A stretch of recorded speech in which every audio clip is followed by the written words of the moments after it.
When Lu Bu's Sky Piercer shattered Thor's supposedly unbreakable Jerngriper gauntlets, it wasn't just the first time a human had wounded a god. It was the moment that proved Völundr wasn't simply about creating divine weapons. Sky Piercer revealed the true secret. Völundr unlocks each human's ultimate potential by manifesting their deepest nature as a weapon. Every single Völundr in Record of Ragnarok follows this pattern. The mechanics aren't random. They're perfectly designed to complete each fighter's story, solve their greatest weakness, or amplify what made them legendary in the first place.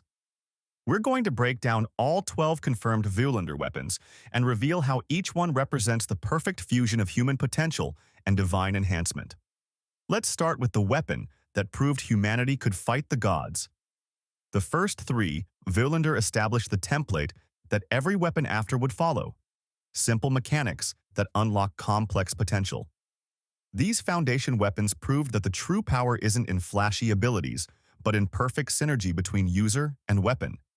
Sky Piercer, Randgriz's shield breaker ability, operates through pure durability negation. The weapon doesn't just break defenses, it completely bypasses them, shattering anything regardless of its supposed invincibility. This mechanic was the perfect solution to Lu Bu's core limitation. Throughout his mortal life, Lu Bu never found an opponent who could withstand his full strength. He spent years training alone because every weapon he used would shatter after a single swing of his ultimate technique, Sky Eater. Randgriz gave him the only weapon capable of surviving his power. When Lu Bu gripped the very edge of Sky Piercer's shaft and unleashed that devastating overhead swing, the weapon didn't break. It channeled everything he had into an attack that literally split the sky itself, finally giving him opponents who could actually test his limits. The shield breaker ability wasn't just about penetrating Thor's gauntlets. It was about solving Lu Bu's greatest tragedy, finding a fight worthy of his legendary strength. Adam's Knuckleduster represents the opposite approach. Deceptive simplicity that amplifies existing perfection. The weapon has no special abilities beyond making Adam's punches divine, but that's exactly what humanity's father needed. Adam's divine reflection already made him the perfect counter-fighter, capable of copying and improving any godly technique. The Knuckleduster just gave those copied attacks the power to actually hurt Zeus. This simplicity reflects Adam's character perfectly. He's not a complex strategist or a warrior seeking glory. He's a father protecting his children, and fathers don't need complicated tools. They need reliable ones. The brass knuckles were honest, straightforward, and unbreakable, just like Adam's resolve. When he died standing on his feet, still throwing punches with a stopped heart, that simple weapon kept channeling the weight of 7 million years of fatherhood into divine strikes. The desperation of a parent who would die before letting his children cry. Monohoshizao showcases the most sophisticated mechanics of the foundation weapons through Christ's dual personality transformation. When Poseidon shattered the Nodachi in half, it wasn't a failure, it was evolution. The weapon reformed into two swords because Hrist possessed both aggressive and calm personalities existing simultaneously. This gave Kojiro access to Musashi's legendary Niten Ichiryu dual-wielding style. The synergy here runs deeper than just getting two swords. Kojiro's entire life was built on duality. He was history's greatest loser who became humanity's strongest swordsman. He lost every fight in life but won the war for eternal improvement. The broken blade represented his failures, while the reformed dual swords represented his ultimate victory over those same failures. Christ's split nature perfectly matched Kojiro's paradoxical existence. He needed a weapon that could break and be reborn stronger, just like he had died as a failure and been reborn as a champion. The dual transformation mechanics didn't just give him better coverage and attack angles. They validated his entire philosophy that defeat is the foundation of growth. But some Völundr go beyond simple enhancement. The second generation of Völundr weapons pushed beyond simple enhancement into reality manipulation. These weapons don't just amplify their users' existing abilities, they fundamentally alter how their wielders interact with the world itself. Jack the Ripper's divine gloves represent the most versatile Völundr ability ever created. Hluck's transmutation mechanics allow Jack to turn anything he touches into a divine weapon capable of harming gods. This isn't limited to traditional weapons. Jack transformed Big Ben's clock face, piano wire, building rubble, his own clothing, and even his blood-soaked hands into god-killing instruments during his fight with Heracles. The genius of this ability lies in how perfectly it matches Jack's psychological warfare approach. Jack doesn't win through raw strength or speed. He wins by turning his opponent's expectations against them. The transmutation ability extends this philosophy to the entire battlefield. Every object becomes a potential threat, every surface a possible weapon. London itself became Jack's arsenal. The synergy runs deeper than versatility. Jack's genius was always about weaponizing limitations, turning his traumatic childhood into motivation, his lack of physical prowess into cunning strategy, and his reputation as a monster into psychological advantage. When he delivered the killing blow using his own blood as a divine weapon, it was the perfect metaphor, turning his mortality, his greatest weakness, into the ultimate god-killing strength. Raiden Tamiman's Mawashi of Flesh and Bone takes weapon design in a completely different direction. Instead of creating an external tool, Thrud became restraining bands that transformed Raiden's own body into a divine weapon. This body weaponization system solved Raiden's most tragic limitation. He'd spent his entire life suppressing his superhuman strength to avoid killing his opponents and destroying his own body. The mechanics are brutal in their elegance. Thrud's bands don't enhance Raiden's muscles. They prevent them from tearing themselves apart when he unleashes his full power. She became the restraints that paradoxically gave him freedom. For the first time since childhood, Raiden could fight without holding back, could express the full extent of his legendary strength without consequences. The emotional liberation is staggering. Raiden had lived his entire life as a gentle giant, suppressing his true nature to protect others. The Mawashi nullified this constraint, his emancipation from that self-imposed prison, allowing him to honor his opponents by fighting them with everything he had. Thrud didn't just become his weapon, she became his partner in finally experiencing the joy of unrestricted combat. Buddha's six-realm staff represents the pinnacle of adaptive weapon design.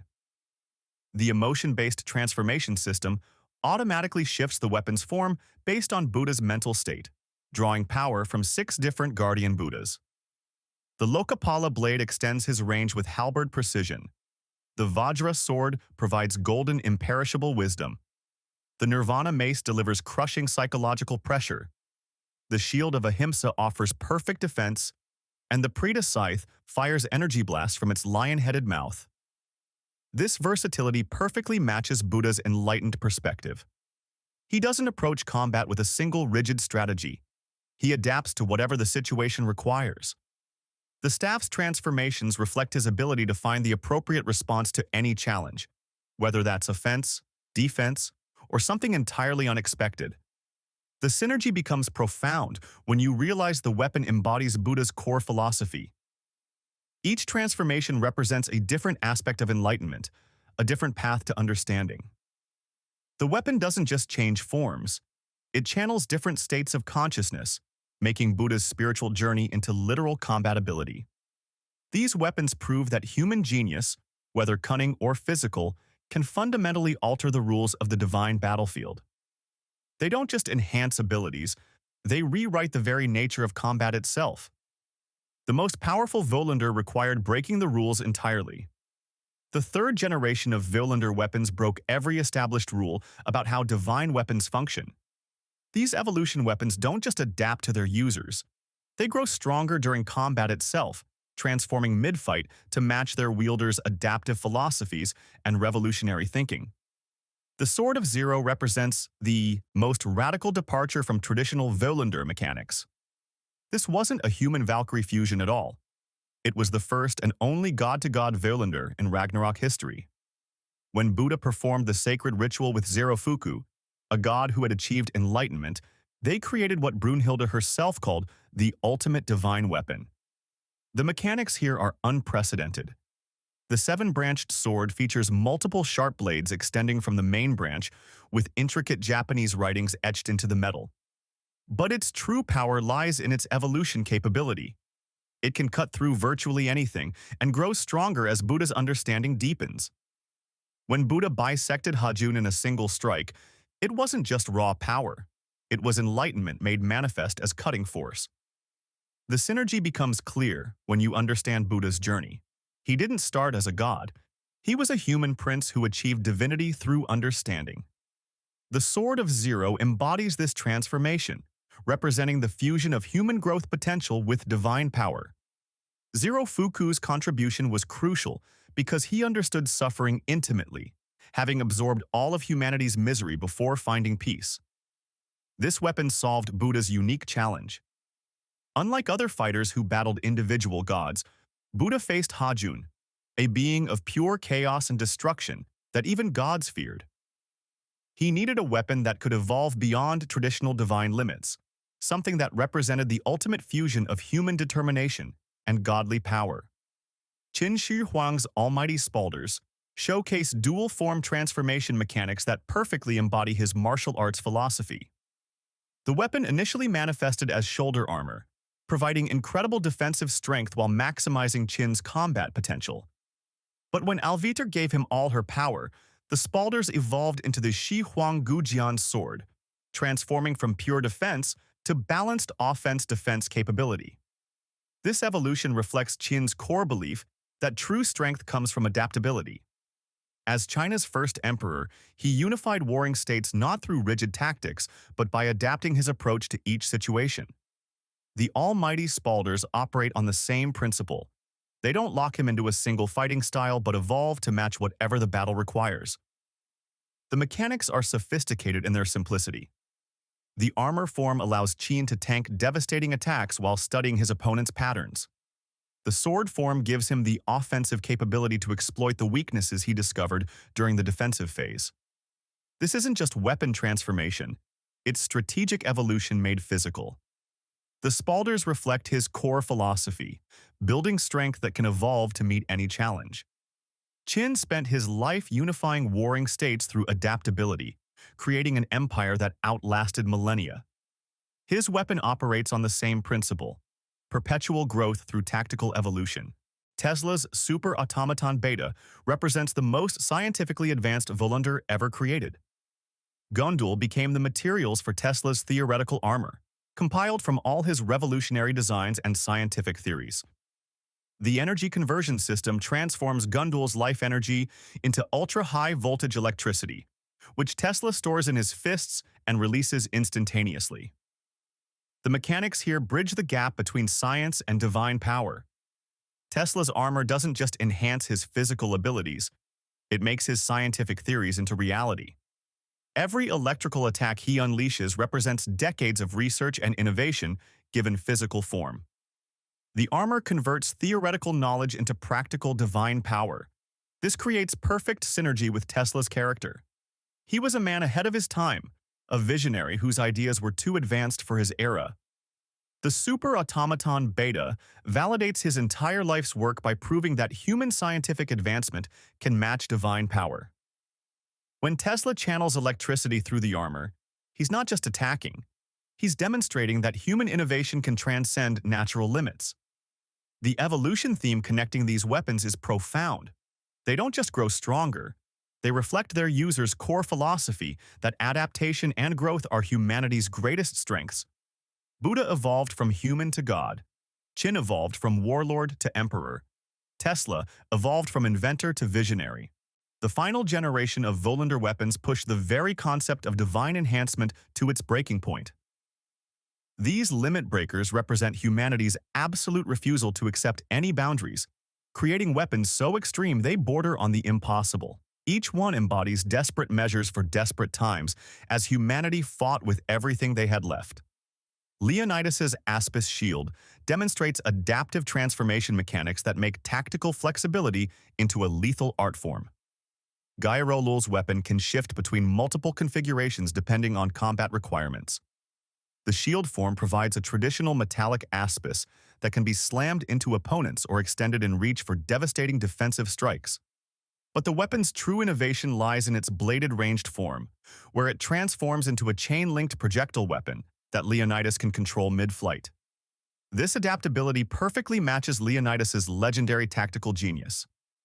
At Thermopylae, he didn't win through superior numbers or equipment. He won by using terrain, psychology, and adaptive strategy to turn 300 Spartans into an immovable wall. The Aspis Shield operates on the same principle, transforming the battlefield itself into an extension of his tactical mind. The synergy becomes profound when you realize this weapon embodies Sparta's core philosophy. Spartans didn't retreat, didn't surrender, didn't accept defeat, but they did adapt. Shield's transformation ability represents this perfectly, maintaining Spartan principles while evolving to meet any challenge. When surrounded by Leonidas's aura, the weapon's power dramatically increases, reflecting how Spartan warriors became stronger when fighting as one. Soji Okida's Katana represents perhaps the most emotionally devastating Völundr ability ever created. Skallmold's potential maximization system forcibly draws out and condenses all of Okida's sword ability from past, present, and future. This includes everything he never had the chance to master in life, all the techniques he would have developed if tuberculosis hadn't cut his life short at 25. The mechanics are brutal in their perfection. Skallmold gave him access to the legendary swordsman he was destined to become, validating everything he sacrificed. This Völundr didn't just enhance his skill, it completed a life cut tragically short.